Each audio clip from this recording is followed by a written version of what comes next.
Buenos días, querida iglesia. Bienvenidos. Qué hermoso poder cantarle al Señor. También gracias ahí al grupito de alabanza, que ellos se esfuerzan, ¿no es cierto? Hay una nueva canción y la verdad que fue una bendición para todos nosotros, ¿no? Nuestro Dios es incomparable, sin igual en gloria. Bueno, este mes vamos a empezar con una nueva serie y la serie se llama Lo que creemos en cuanto a Dios. ¿Sí? La anterior serie era Lo que creemos como iglesia en cuanto a un creyente, ¿no? Y hablamos del servicio del creyente, la santificación del creyente, la elección del creyente, pero ahora vamos a preguntarnos eso, ¿qué creemos como iglesia o qué deberíamos creer como iglesia en cuanto a Dios? En cuanto a Dios. Mira, yo te voy a hacer una pregunta y la idea es que la respondas internamente. ¿De qué dependen tus decisiones? ¿De qué depende tu comportamiento? ¿Sí? ¿De qué depende la forma en la que trabajas? ¿Sí? ¿De qué depende que inviertas en algo o no inviertas en algo? Bueno, la mayoría de nosotros diríamos de muchos factores, pero quiero hoy animarte a pensar en esto.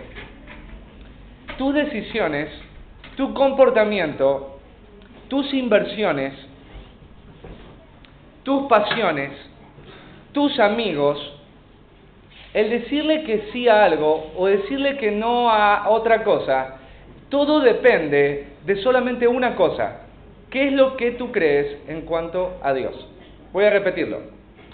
Tus decisiones, tu comportamiento, la forma en la que inviertes y no inviertes, a lo que le dices que sí, a lo que le dices que no, todo está definido solamente por una sola cosa. ¿Qué es lo que tu alma cree en cuanto a Dios?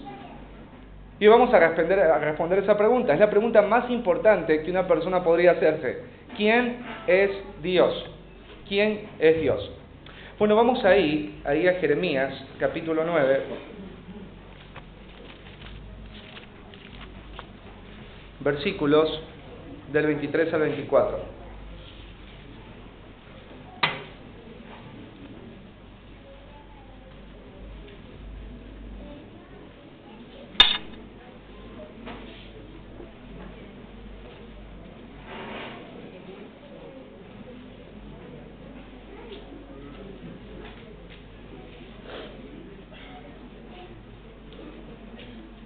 La palabra del Señor dice, así dijo Jehová, no se alabe el sabio en su sabiduría, ni en su valentía se alabe el valiente, ni el rico se alabe en sus riquezas.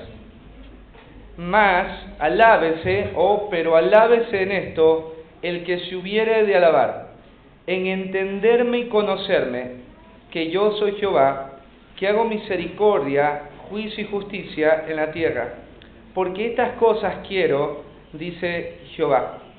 Las personas nos alabamos a nosotros mismos por diferentes cosas. Aquí mencionan algunas de ellas: el conocimiento, la valentía, las riquezas. Y Dios a través del profeta dice que ningún hombre se alabe en esto. No te alabes en lo valiente que eres, en lo fuerte que eres. No te alabes en el conocimiento, habilidad que tienes. No te alabes en ninguna posesión material o riqueza material. No te alabes en esto. En algo sí alábate. Hay algo sí importante por lo cual deberías alabarte. Y es entender y conocer quién es Dios. Y Dios a través del profeta nos está enseñando algo que Dios quería enseñar al pueblo de Israel. Lo más importante, lo que es digno de alabanza, la meta de todo hombre, o el premio de toda persona aquí en la tierra, es aprender y conocer a Dios. Te hago una pregunta: si hoy te dijeran que tienes 5 días para vivir, ¿cuál sería tu meta en esos 5 días? Si te dijeran que tienes 2 años para vivir, No 5, sino 2 años para vivir. Y realmente tú sabes, Dios te dice, vas a morir en 2 años. En diciembre del 2025, el 31, vas a dejar de respirar, vas a morir. Hasta que venga ese momento, ¿cuál va a ser la meta de tu vida? El profeta dice, en entenderme y conocerme. La Biblia dice, esta debería ser tu meta.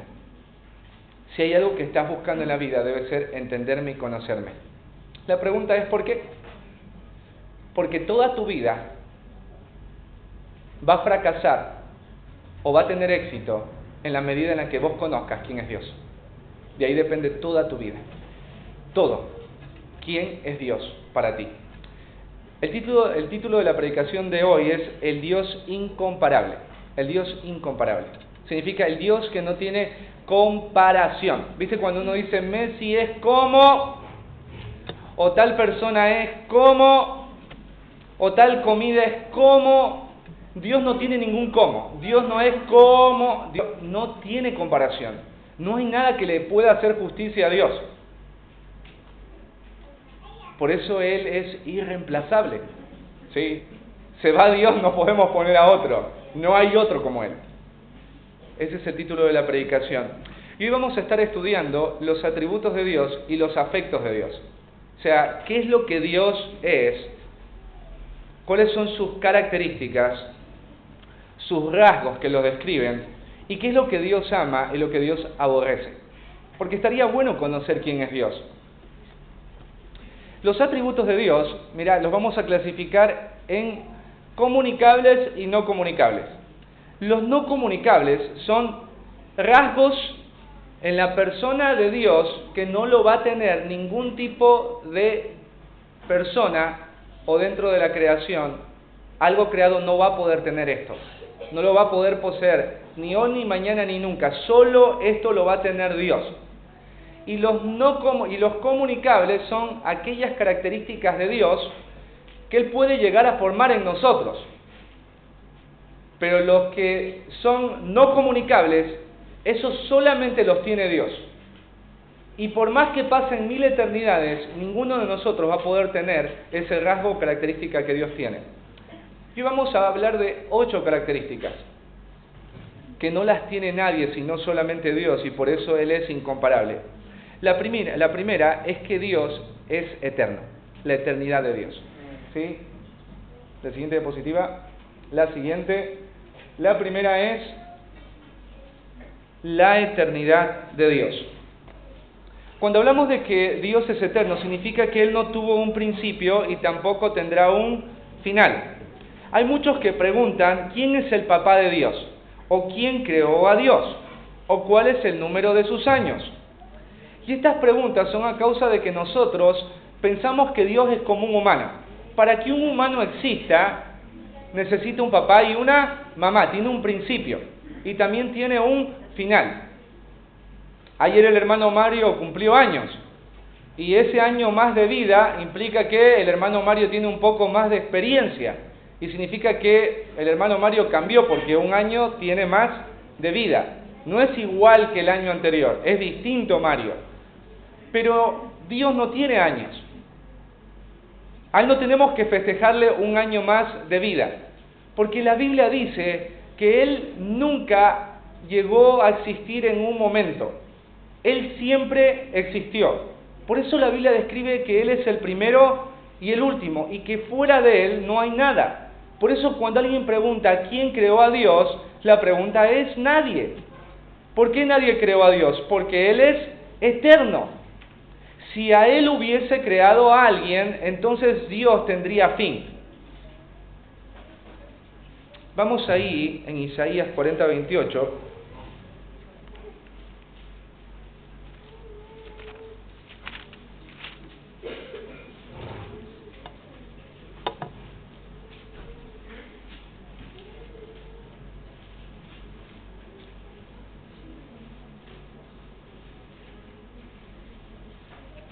Dice, no has oído, Dios hablando a Israel a través del profeta, que el Dios eterno, no has oído que el Dios eterno es Jehová, el cual creó los confines de la tierra, no desfallece ni se fatiga con cansancio, y su entendimiento no hay quien lo alcance. ¿No has oído, Israel, que el Dios, Jehová tu Dios, es eterno? Y esta palabra eterno significa que Dios no tiene un principio, que Dios no tiene un final, que Él nunca va a dejar de ser. Como alguien bien dijo, tú eres nada sin Dios, pero Dios sin ti sigue siendo Dios, porque Él es eterno. Él no te necesita a ti, Él no necesita a nadie. Él va a existir siempre. El segundo atributo de Dios, que no se puede comunicar, que no lo va a tener nadie, es la inmutabilidad de Dios. Inmutable significa que no cambia, que Él no cambia lo que es, que Él no cambia lo que Él dice, que no cambia lo que Él ha planeado, que Él no cambia sus afectos, que Él no cambia sus intenciones, que Él siempre permanece de la misma forma todo el tiempo. Si tú, por ejemplo, me ves a mí después de 30 años, mi aspecto, ¿qué pasó? Cambió. Pero también mis habilidades cambiaron. Habrán cosas que ya no puedo hacer y hay otras cosas que sí voy a hacer. Puedo yo cambiar de acá a 30 años para mal o puedo cambiar de acá a 30 años para bien. Pero Dios, Él nunca va a cambiar. Lo que Él dijo hace 30 años atrás es lo que va a seguir diciendo hoy. Lo que Él ama hace 1000 años atrás es lo que va a seguir amando hoy. Dios nunca va a cambiar. Yo puedo ir a Dios y preguntarle lo mismo todos los días y todos los días Dios me va a decir lo mismo que me dijo ayer, porque Él es inmutable. Él jamás va a cambiar. Sus planes son los mismos de ayer. Su personalidad es la misma de ayer.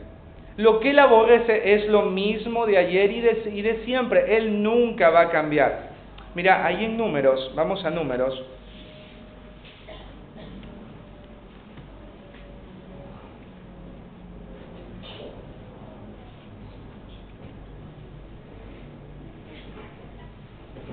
Capítulo 23.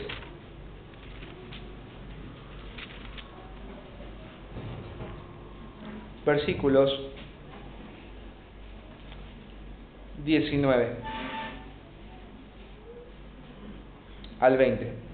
Dios no es hombre para que mienta, ni hijo de hombre para que se arrepienta. Él dijo, y no hará, habló, y no lo ejecutará. He aquí, he recibido orden de bendecir. Él dio bendición, y no podré revocarla. Había un rey llamado Balac que quería maldecir al pueblo de Israel. Y había un profeta que este rey había tomado para que maldiga al pueblo de Israel, porque todo lo que este profeta decía se cumplía. Así que el rey Balán le ofreció mucho dinero a Balac para que maldiga al pueblo de Israel. Y el rey Balán lo puso al profeta en un lugar con cierto tipo de sacrificios y que después de eso el profeta maldijera. Y el profeta, ¿qué dijo? Yo no puedo decir algo que Dios no ha dicho. Y acá en el pasaje nosotros vemos que Dios está comprometido a algo que Él prometió, y lo prometió a Abraham. Y no lo va a revocar, no lo va a cambiar, porque Él nunca cambia. ¿Y qué es esto? Yo dije que voy a bendecir al pueblo de Israel y siempre lo voy a bendecir. Nunca lo voy a maldecir, porque yo prometí que esto iba a ser de esta manera. Y después Balaam vuelve a llevar al profeta a otro lugar para que otra vez vuelva a intentar el profeta maldecir al pueblo, y otra vez el profeta lo vuelve a bendecir. Y después otra vez Balaam lleva al profeta a otro lugar para que vuelva a maldecir al pueblo de Israel. ¿Y saben qué? El profeta no podía maldecir al pueblo, porque aquí claramente dice: Dios no es hombre para que mienta, ni hijo de hombre para que se arrepienta. Él dijo, ¿y no hará? Es una pregunta. Claro que lo hará. Él habló, ¿y no lo ejecutará? Dios no es como nosotros. Si Él dijo que te va a amar, Él siempre te va a amar. Él no va a quitar eso que ha dicho, porque Él se ha prometido a sí mismo. La promesa no tiene que ver contigo, lo que vos sos o haces, sino lo que Él es. Es el Dios que no muta, el Dios que no cambia. Por eso es incomparable. Tú y yo podemos prometer algo y puede ser que tengamos las mejores intenciones. Pero en la semana te van a suceder cosas, se te va a enfermar alguien de la casa, vas a perder dinero y no vas a poder cumplir tu promesa. Pero en cambio Dios no. Él no es como tú, Él no es como yo. Lo que Él ha dicho va a permanecer porque Él nunca cambia. Él siempre tendrá los mismos afectos. Él aborrecerá siempre lo mismo. Sus planes nunca van a cambiar, ni nadie los va a estorbar. Él es inmutable.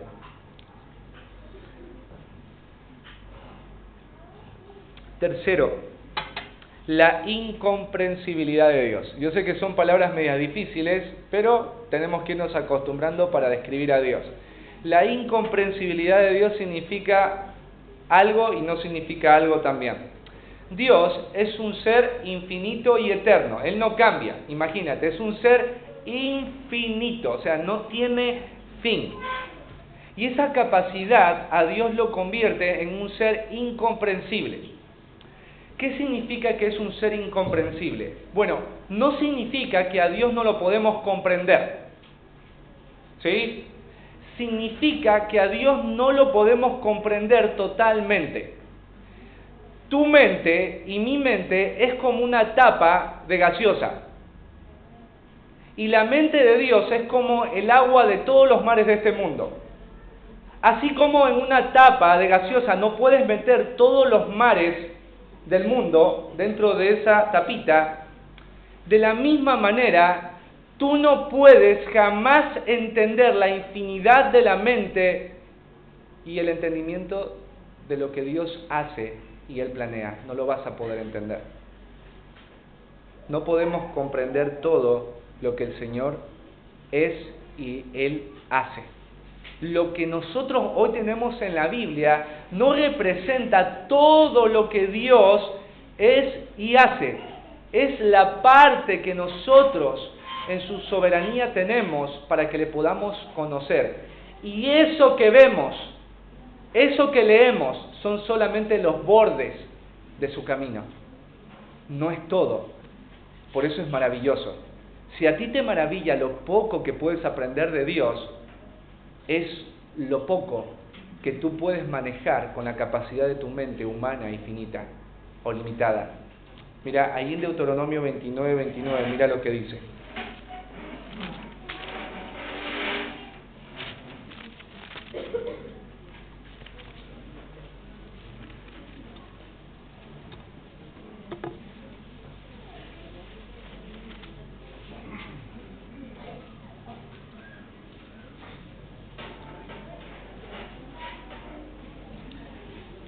Dice Moisés, las cosas secretas pertenecen a Jehová nuestro Dios, mas las reveladas son para nosotros y para nuestros hijos para siempre, para que cumplamos todas las palabras de esta ley. La revelación que nosotros tenemos de este Dios que es incomprensible es para que lo que Él nos ha revelado nosotros lo obedezcamos, dice acá Moisés. Pero hay cosas secretas, cosas innumerablemente profundas que Dios no quiere que tú conozcas, porque el entendimiento que tienes como ser humano es tan pequeño, tan limitado, que Dios no puede revelarte más de lo que está acá escrito. Por tanto, en aquellas cosas que Dios no quiere revelarle al hombre o al ser humano o a nosotros, es porque tú no necesitas conocer esto, pero sí conocer lo que Él te ha revelado y preguntarte si estás respondiendo a lo que Él ya te reveló. Saben, hay personas en el mundo que han intentado entender a Dios y han terminado diciendo cosas que no son Dios, que son locura y hasta incluso que son diabólicas, porque tú no puedes llegar a entender completamente a Dios. Hay cosas en tu vida que quizás hoy estén pasando y tú digas, no te entiendo, Dios. ¿Y quién te ha dicho que vos tienes que entender a Dios? Nadie puede entender a Dios. Si llegase a ver un ser humano aquí en la tierra o alguien en esta iglesia que diga que entiende completamente a Dios, tal persona debería ser quitada de nosotros, porque ha empezado a adorar algo que no es Dios. Dios no puede ser completamente entendido. Mirá, el apóstol Pablo entendía esto, de que Dios es el Dios incomprensible. Y lo que Pablo hace no es frustrarse con Dios. Mirá, vamos a ir a Romanos 11:33.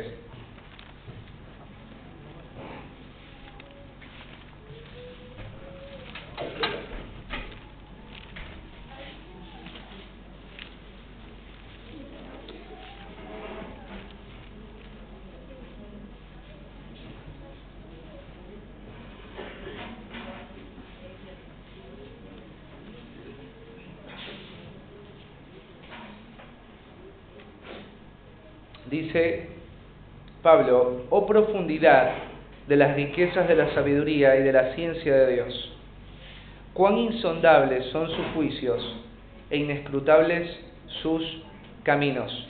En otra versión dice: qué grande es la riqueza, la sabiduría y el conocimiento de Dios. Qué grande, qué profundo que es. Es realmente imposible para nosotros entender sus decisiones y sus caminos. Quizás hoy tú estés ahí diciendo: no te entiendo, Dios. ¿Por qué permitiste esto? ¿Por qué no sacas esto? Bueno, el apóstol Pablo nos dice acá que su conocimiento y su sabiduría son profundas. No podemos entender sus decisiones y sus caminos completamente. Y Pablo está conmovido por esto y él alaba a Dios. No te puedo entender, Dios, pero sí te puedo alabar.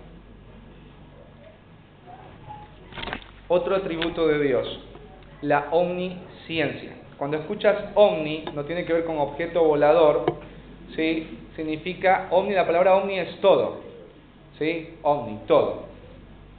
Y si es ciencia, todo ciencia, es que Dios todo lo sabe. Dios todo lo sabe. Dios conoce todo acerca de todos y de todo. No solo de lo que ha existido, sino de lo que existe y de todo aquello que va a existir. Dios conoce la profundidad de todo lo creado.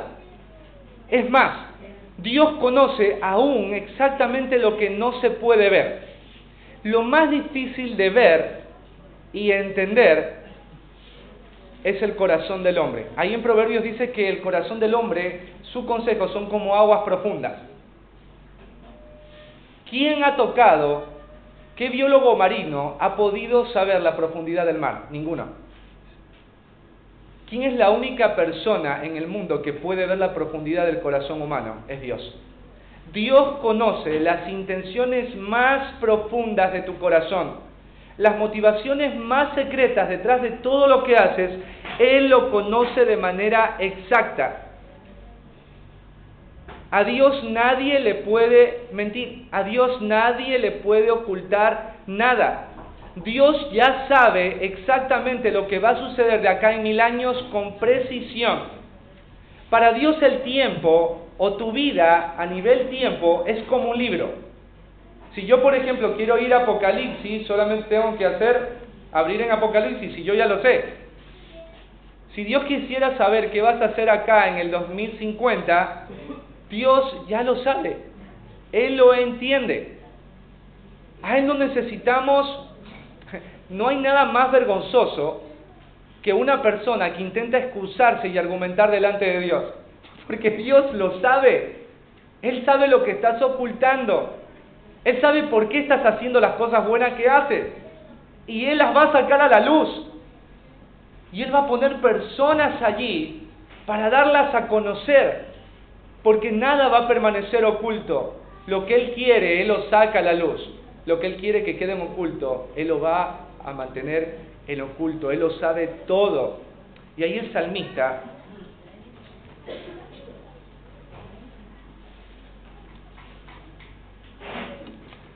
en el Salmo 139,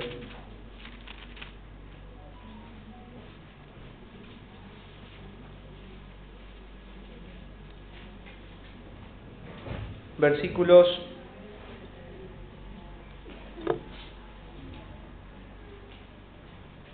del 1 al 4, dice: Oh Jehová, tú me has examinado y conocido.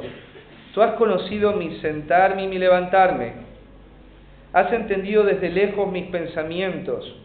Has escudriñado mi andar y mi reposo. Todos mis caminos te son conocidos, pues aún no está la palabra en mi lengua, y aquí, oh Jehová, tú la sabes toda. Dios conoce, dice el salmista, dónde estoy, mi posición. Dios conoce mis pensamientos.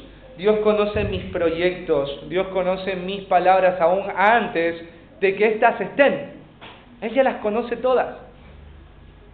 Ahí en Primera de Crónicas dice: no hay cosa creada oculta de su vista. Todas las cosas están al descubierto y desnudas ante los ojos de aquel a quien tenemos que dar cuenta. Un día te vas a presentar delante de Dios y aún la palabra más corrupta o la palabra ofensiva que hayas dicho, de esa palabra vas a tener que dar cuenta. Todo hombre un día va a dar cuenta de todo lo que dijo. Y Dios lo sabe todo de ti. Es maravilloso y al mismo tiempo da mucho miedo. Pero Dios no solamente lo sabe todo, Dios también es omnipresente, la omnipresencia de Dios. La omnipresencia de Dios. Dios está en todas partes, de manera directa y plena. Cuando Él está en un lugar, puede estar en otro al mismo tiempo. En todos los lugares al mismo tiempo. Y en todos los lugares donde está al mismo tiempo, todos sus sentidos al mismo tiempo están allí en ese lugar con las personas de ese lugar. Y cuando Dios está en todas las partes al mismo tiempo, con todos sus sentidos al mismo tiempo en ese lugar, Dios no se estresa, Dios no se aturde, Dios no se desequilibra. Yo me acuerdo cuando fue el cumpleaños de la Luchi, invitamos a todas las niñas y la Gaby me dejó ahí para hacer las galletitas con las niñas, casi me vuelvo loco, ¿sí? Sí, porque las niñas, tío, la masa, tío, se me secó la masa, tío, esto, y de verdad estaba muy estresado, ¿sí? Y a mi esposa le decía con mis ojos así enojados, sálvame, ¿sí? Bueno, qué bueno saber que Dios no es como nosotros. ¿Sabes? Dios está en todo lugar. En el lugar más secreto, en el cuarto más oculto, allí está Dios. ¿Sabes por qué nosotros pecamos? ¿Sabes por qué nosotros buscamos la oscuridad para pecar? Porque en lo más profundo de nuestro corazón creemos que ahí no está Dios.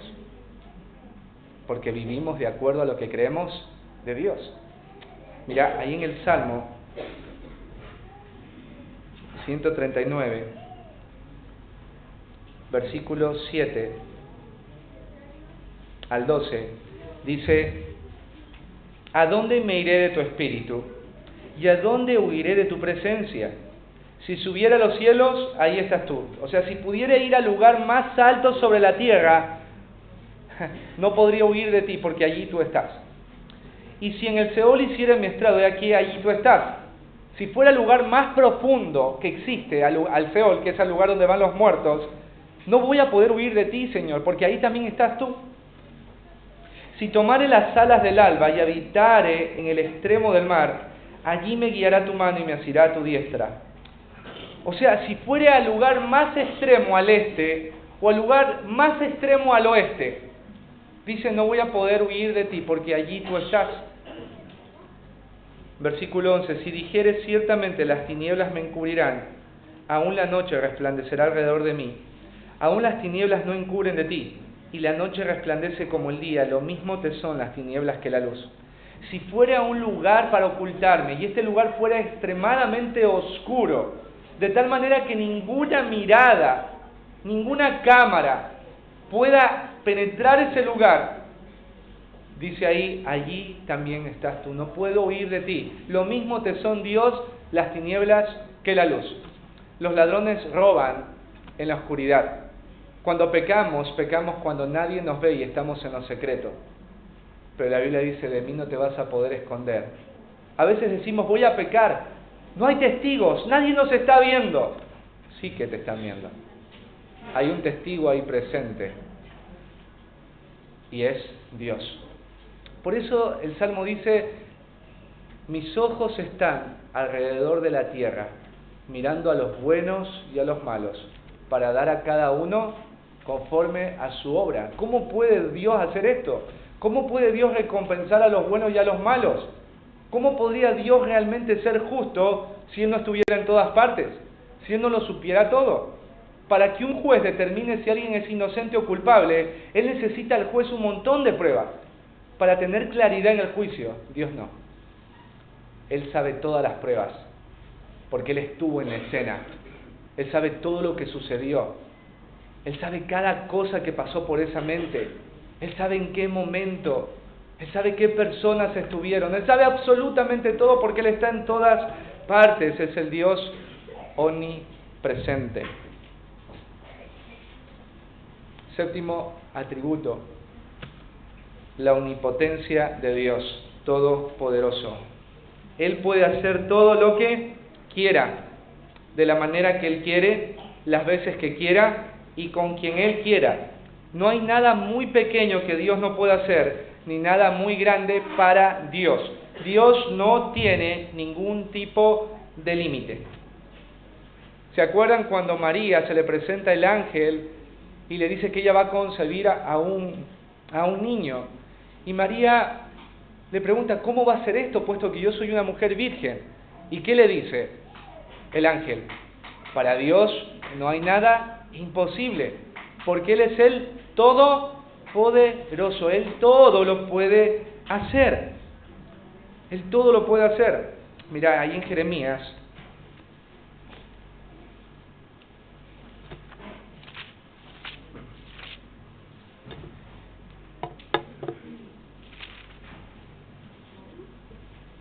capítulo 32, versículo 27.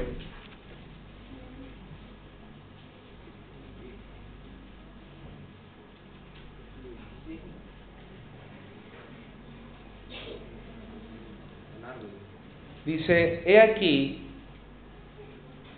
yo soy Jehová, Dios de toda carne. ¿Habrá algo que sea difícil para mí?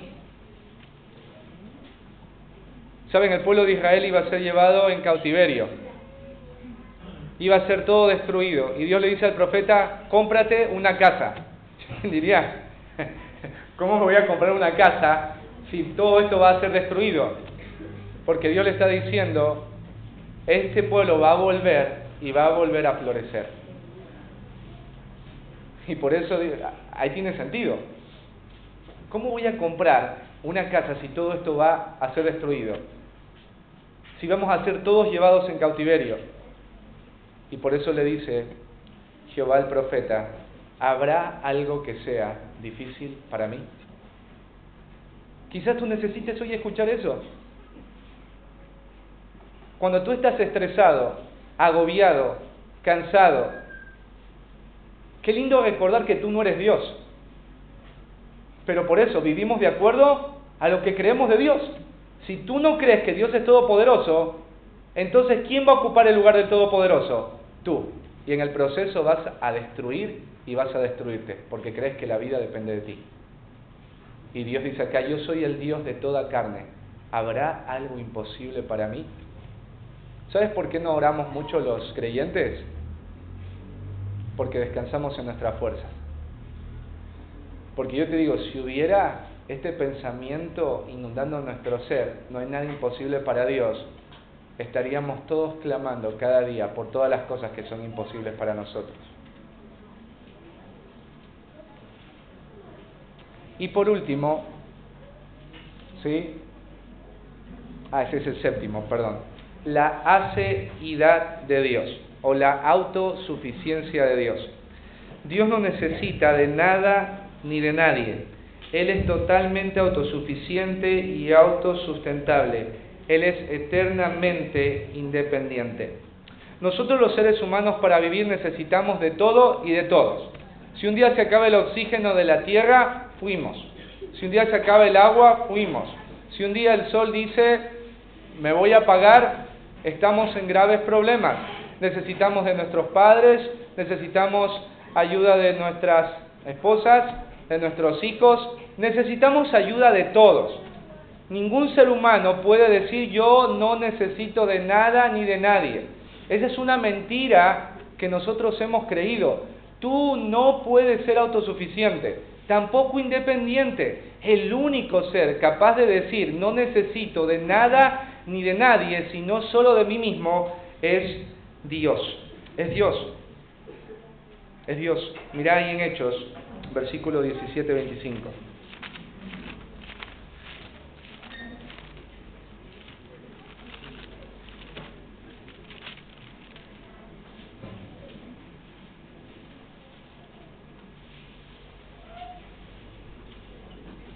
Y vamos a leer desde el 24.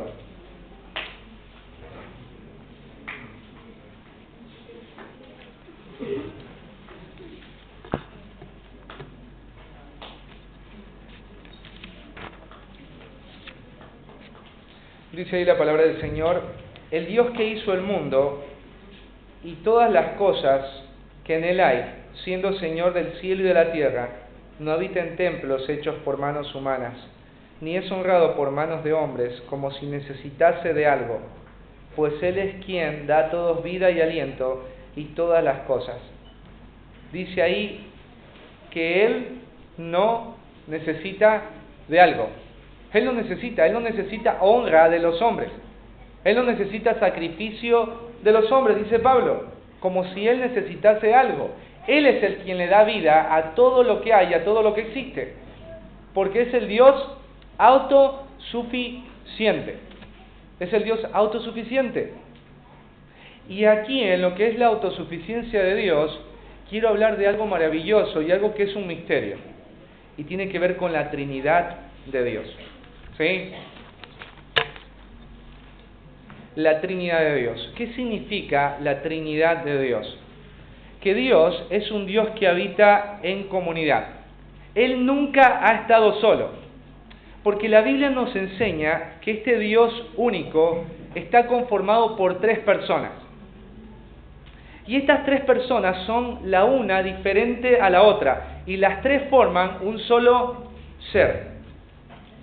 Y estas 3 personas comparten como un solo ser la misma naturaleza: el Padre, el Hijo y el Espíritu Santo. Yo me preguntaba cómo Dios le haría en la eternidad para estar solito. Yo, por ejemplo, me vuelvo loco si me quedo solito. Yo necesito hablar con alguien. ¿Sí? ¿Aún vieron la película esta de este hombre con Tom Hanks? ¿Viste que no tenía con quién hablar? ¿Y qué hizo? Se hizo un balón con una mano. ¿Cómo se llamaba el balón? Wilson. Bueno, Dios no tiene un Wilson. Nosotros necesitamos Wilson, Juanitas, Pedritos, ¿sí? Pero Dios no necesita un Wilson. ¿Sabes por qué? Porque Él se tiene a sí mismo. Dios es un Dios que habita en comunidad. Y aunque la Trinidad no es una palabra que aparece en la Biblia, su concepto está implícito. Mira, en Génesis capítulo 1, versículo 1,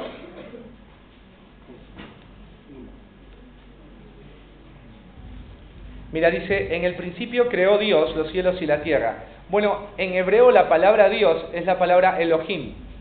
Y la palabra Elohim es una palabra plural, que significa dioses. Es plural. ¿Por qué Dios pondría este nombre plural si es uno? Porque Dios es un ser que se manifiesta en 3 personas: Padre, Hijo y Espíritu. Mira el versículo 26. Entonces dijo Dios: hagamos al hombre a nuestra imagen, conforme a nuestra semejanza. Entonces dijo Dios: hagamos al hombre. No dijo, entonces dijo Dios: hago al hombre. Dice: hagamos al hombre a nuestra imagen, conforme a nuestra semejanza. Ahí en Mateo, cuando Jesús es bautizado, ¿quiénes están presentes?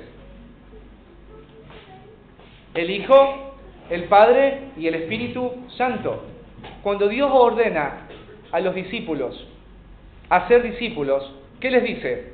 Bautícenlos, la orden, en el nombre del Padre, del Hijo y del Espíritu Santo. Isaías, miren ahí en Isaías.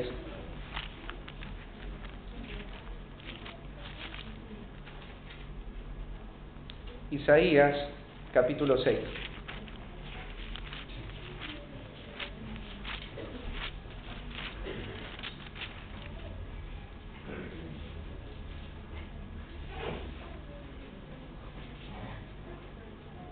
versículo 8. Después oí la voz del Señor que decía: ¿a quién enviaré? ¿Y quién irá? ¿Por quién? ¿Por mí? Por nosotros. Es plural. Dios es uno,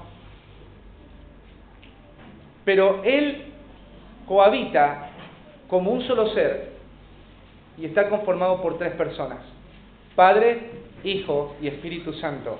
Diego, igual no entiendo. Qué bueno que no lo entiendas. Pero nuestro Dios es un Dios incomparable. Y no podemos entender completamente lo que es la Trinidad. Pero podemos decir que Padre, Hijo y Espíritu Santo, los tres son Dios.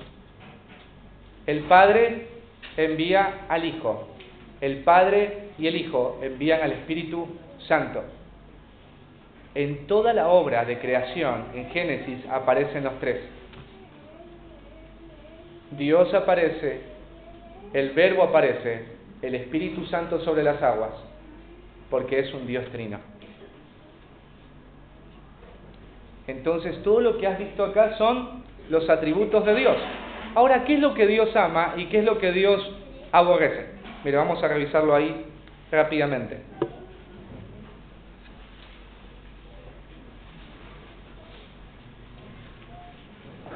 ¿Qué es lo que Dios ama y lo que Dios aborrece? Bueno, vamos ahí al Salmo.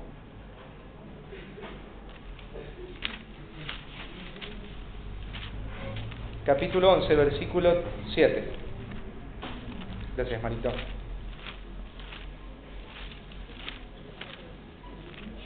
Salmo 11, 7. Dice: porque Jehová es justo y ama la justicia. El hombre recto mirará su rostro. Dice: Jehová es justo y ama la justicia. El hombre recto mirará su rostro. Dios es un ser eternamente moral. Dios es un ser eternamente recto y santo. Nunca vas a encontrar en Dios algo que esté chueco, desviado o retorcido. Dios ama que las cosas se hagan de forma justa, de forma fiel, con intenciones correctas. Por eso es el Dios santo, santo, santo. Él ama la justicia. ¿Qué más ama Dios? Dios ama al mundo. Vamos ahí a Juan 3:16.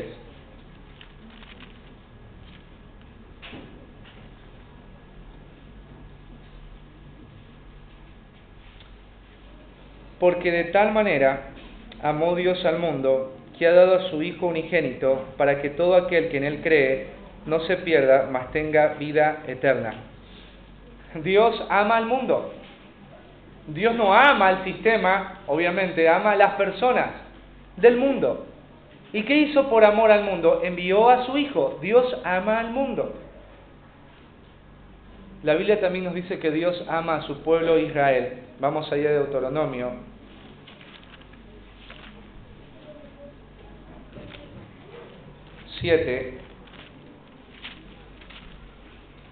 Versículos 6 y 7. Deuteronomio 7, versículos 6 y 7. Dice: porque tú eres pueblo santo para Jehová tu Dios. Jehová tu Dios te ha escogido para hacerle un pueblo especial, más que todos los pueblos que están sobre la tierra. No por ser vosotros más que todos los pueblos os ha querido Jehová y os ha escogido, pues vosotros erais el más insignificante de todos los pueblos. Versículo 8. Sino por cuanto Jehová os amó y quiso guardar el juramento que juró a vuestros padres, os ha sacado Jehová con mano poderosa y os ha rescatado de servidumbre de la mano de Faraón, rey de Egipto. Dios ama a su pueblo Israel. ¿Qué es lo que más Dios ama? Dios ama a quienes creen en Jesús. ¿Sí? Vamos ahí a Juan 16, 27.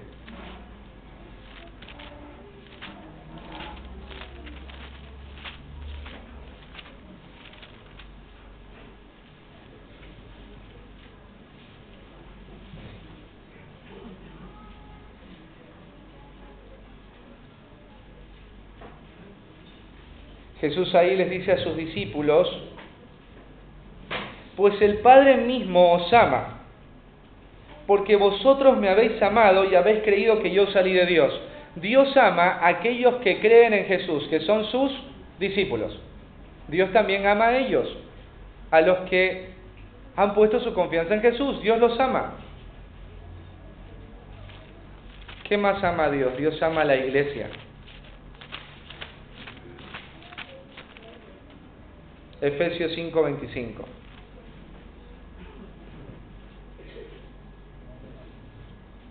Dice: maridos, amad a vuestras mujeres, así como Cristo amó a la iglesia y se entregó a sí mismo por ella. Dios ama a la iglesia. ¿Qué es lo que Dios aborrece? ¿Qué es lo que a Dios no le gusta? Proverbios 6. ¿Sí? Ahí vamos a descubrirlo, Damián. A ver, Proverbios 6, 16 al 19. ¿Sí? Ahí vamos a leer, mirá. Dice: 6 cosas aborrece Jehová, y aún 7 abomina su alma. Miren: los ojos altivos, el orgullo; la lengua mentirosa; las manos derramadoras de sangre inocente; el corazón que maquina pensamientos inicuos, perversos; los pies presurosos para correr al mal; el testigo falso que habla mentiras; y el que siembra discordia entre los hermanos. Dios aborrece la maldad en todas sus expresiones. Dios aborrece el pecado. Dios aborrece el pecado. Cuando tú encuentras predicaciones como esta y dices: bueno, Dios es esto, Él es el Dios incomparable, omnisciente, omnipotente, eterno, inmutable, autosuficiente. Cuando sé que es esto lo que Dios ama, ¿a qué debería llevarme esto como creyente? Porque sabes que la idea, querida iglesia, querida persona que nos visitas por primera vez, es esto: Dios, cuando se revela a Dios, no puedes quedar de la misma manera. Cuando el fuego le pega a un objeto, ese objeto cambia su forma. Tú no puedes decir que estás delante de Dios y que le conoces y que tu vida siga de la misma forma, que tu actitud siga de la misma forma. ¿Alguna vez pusiste algo en el fuego? ¿Qué pasa si pones una lata? ¿Qué pasa si pones algo de plástico? Enseguida cambia. ¿Por qué? Porque a mayor exposición al fuego, más cambio de forma tendrá el objeto al que es expuesto. Si tú eres expuesto a Dios, si Dios se está revelando a tu vida, eso va a cambiar tu forma. Tiene que cambiar tu forma. Si no, no estás delante de Él. Si no, no se ha revelado a tu vida. No puedes salir de ahí con la misma forma. Tiene que cambiar. Tiene que algo ser modificado. Y tiene que verse. Tiene que verse. Porque Dios es un fuego que purifica. Toda persona en el Antiguo Testamento y en el Nuevo Testamento que tuvo una revelación de Dios, su vida cambió para siempre. No cambió por un momento, cambió para siempre. Cuando Saulo se encontró con Jesús, el Cristo resucitado, Pablo dijo: Señor, ¿qué quieres que haga? Ya no estaba más en contra del Señor. Hay algunos de nosotros que creemos que somos cristianos, pero Dios ha dejado de cambiar nuestras vidas porque no estamos ya cerca de Él. ¿Y sabes qué es lo más triste? Que lo sabes y no te importa. ¿Y tú crees que no van a haber consecuencias? Sí que las va a haber. Y lo vas a ver en tu vida. Porque todo aquel que fue en contra de Dios, Dios te forma, pero cuando te alejas de Él, tu vida se deforma. Te voy a repetir de vuelta. Cuando te acercas a Dios, te va a doler, pero Él te va a formar. no a tu imagen, sino a la suya. Pero cuando te alejas de Él, te vas a deformar. Y todo lo que está alrededor tuyo se va a deformar. Y la pregunta es, ¿quieres eso? ¿A qué debería llevarme la revelación de Dios? Bueno, primero, adorarle. Mira Éxodo 34:14.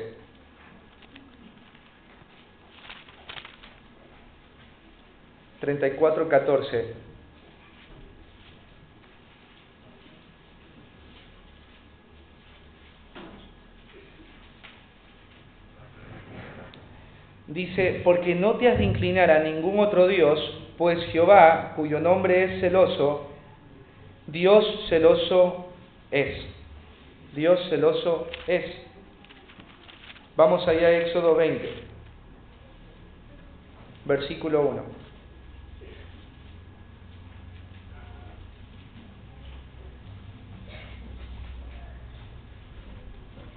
Al 5, y habló Dios todas estas palabras diciendo, yo soy Jehová tu Dios, que te saqué de la tierra de Egipto, de casa de servidumbre. No tendrás dioses ajenos delante de mí. No te harás imagen ni ninguna semejanza de lo que está arriba en el cielo, ni abajo en la tierra, ni en las aguas debajo de la tierra. No te inclinarás a ellas, ni las honrarás, porque yo soy Jehová tu Dios, fuerte, celoso, que visito la maldad de los padres sobre los hijos, hasta la tercera y cuarta generación de los que me aborrecen. Y hago misericordia a millares, versículo 6, a los que me aman y guardan mis mandamientos. Esto de adorar a Dios tiene que ver con el hecho de que Dios debe ser la pasión más grande de tu corazón, la pasión más grande de tu vida. Y cuando Dios es tu pasión, escucha, cuando Dios es tu pasión, tú vas a hacer todo por Él. Te vuelvo a repetir, esto que estás viendo de Dios, cuando ha cautivado tu corazón, te forma para que Él sea tu mayor pasión en la vida. Y yo te quiero preguntar, ¿cuál es tu mayor pasión? ¿Cuál es tu mayor pasión? ¿Cómo descubres tu pasión? Bueno, por todas las cosas que estás dispuesto a hacer, a no hacer por esa pasión. ¿Sufrir o no sufrir? No, Damiancito, después hablamos. Sí. No, pero mi pasión también que son los vamos en la esquina. Bueno, esa es una pasión y está mal. Todo lo que no sea pasión en Dios te va a destruir. Puede ser tu hijo, puede ser tu esposa, el trabajo, no sé cuál sea tu pasión. Uno puede decir, bueno, este hombre tiene esta pasión y se ve mal esa pasión. Toda pasión que ocupe el lugar de Dios te va a destruir y te va a dejar vacío. Esto debería llevarnos a adorar a Dios. Segundo, alabar a Dios. Mirá el Salmo 145. Salmo 145, versículo del 1 al 3.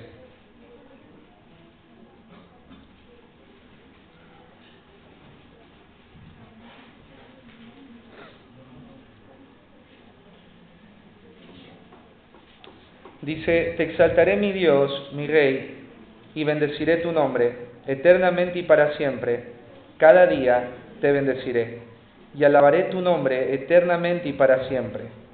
Grande es Jehová, y digno de suprema alabanza, y su grandeza es inescrutable. La alabanza tiene que ver con corazones que reconocen la gracia de Dios, y esos corazones se expresan a través de gratitud. La gratitud es la manera en la que ves el obrar de Dios en tu vida. Y cuando ves el obrar de Dios de tu vida, eso quita de tu vida la amargura, la envidia, la codicia, la avaricia, el enojo, la frustración, el estrés. Tú debes entender algo. Todo lo que tienes ya venido, no vino sino de parte de Dios. Pero cuando tú lo ves, cuando tú lo identificas, tu alma va a alabarle a Él. Sabes, en Ecuador era interesante, pero habían iglesias que estaban peleando la una con la otra, defendiendo al gobierno de turno. Y era tan triste ver hermanos herirse, y cada uno ponía cosas en el Facebook, o sea, y tú decías, ¿qué está pasando acá? Bueno, porque el entendimiento de Dios no es correcto. El entendimiento de Dios es este: lo que tienes no viene sino de Dios. Tú no eres deudor de nadie sino de Dios. Entonces tu alabanza, tu gratitud debería ser a Dios. Dios espera eso, que le agradezcas. Esa es la actitud que debería haber en nosotros. Toda queja no es una queja contra alguien, sino contra Él. Cuando el pueblo de Israel estaba murmurando de Moisés, no dijo están murmurando de Moisés, estaban murmurando de mí, de Dios. Tus quejas no son hacia acá, son hacia esa dirección. Lo tercero, ¿a qué debería llevarme esto como creyente? Adorar a Dios, alabar a Dios, amar a Dios. Mira, Juan 14, 21.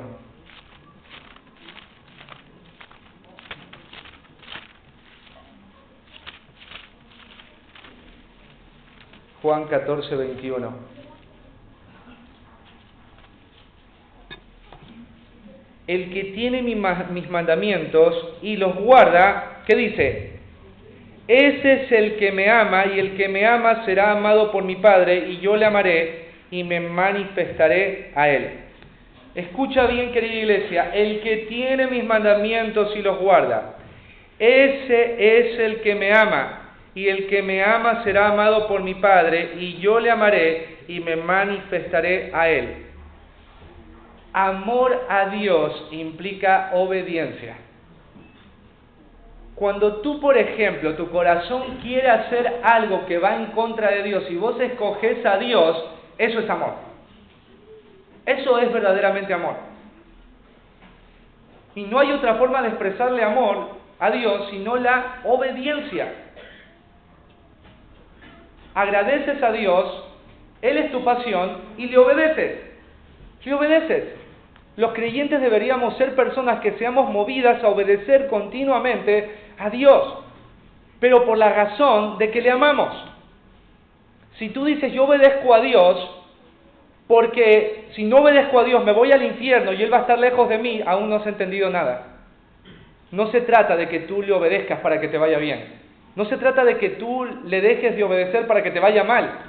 Se trata de cuánto este Dios ha cautivado tu alma para decir, Dios, yo te amo y te obedezco. La obediencia sin amor es solo religión. La obediencia es adoración. Y por último, ¿a qué debería llevarme esto como creyente? Todo lo que hemos hoy visto de parte de Dios. Apartarnos de iniquidad. Mirá ahí el 2 de Timoteo 2:19.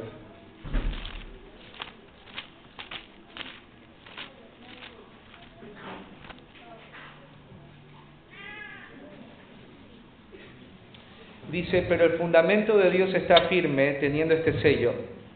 Conoce el Señor a los que son suyos y apártese, es una orden, de iniquidad todo aquel que invoca el nombre del Señor. Apártese de iniquidad. ¿Qué significa apartarte de iniquidad? Significa huir de todo aquello que es contrario a la justicia. Huir de todo aquello que Dios ha revelado que Él aborrece. Huir de todo aquello que ama este sistema y proclama este sistema. Tienes que huir y yo tengo que huir y apartarme de iniquidad por cuanto Dios es el Dios incomparable. Yo no puedo decir que amo a Dios cuando sigo aferrado a la iniquidad. ¿Sabes que la iniquidad tiene diferentes formas? La iniquidad a veces tiene que ver no con cosas malas, tiene que ver con cosas buenas que ocupan el lugar de Dios. Tiene que ver con cosas buenas que haces por razones egoístas. Muchos de nosotros, como creyentes, pensamos que amamos a Dios solamente porque venimos un domingo. El amor a Dios se ve reflejado en esas decisiones cuando escoges obedecerle a Él y huir del pecado. Acá tenemos jóvenes. Yo les digo, si hoy ¿Quiénes tienen, por ejemplo, redes sociales? Todos. ¿Quiénes están trabajando hoy en fábricas? Muchos de nosotros. Las conversaciones, ¿cómo son en tu trabajo?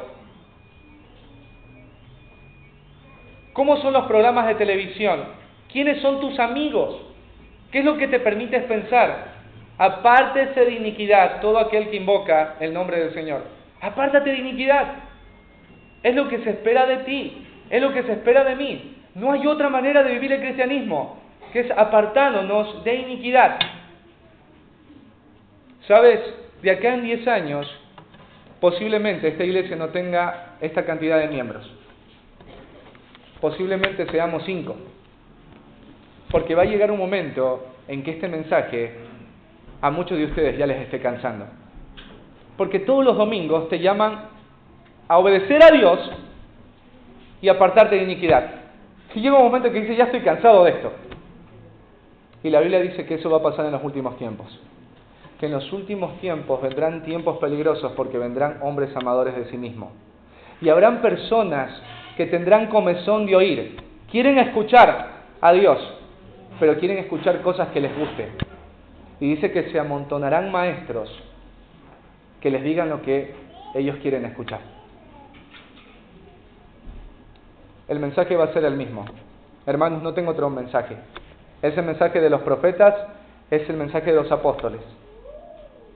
Amarás al Señor tu Dios con todas tus fuerzas, con toda tu alma, con toda tu mente, y a tu prójimo como a ti mismo.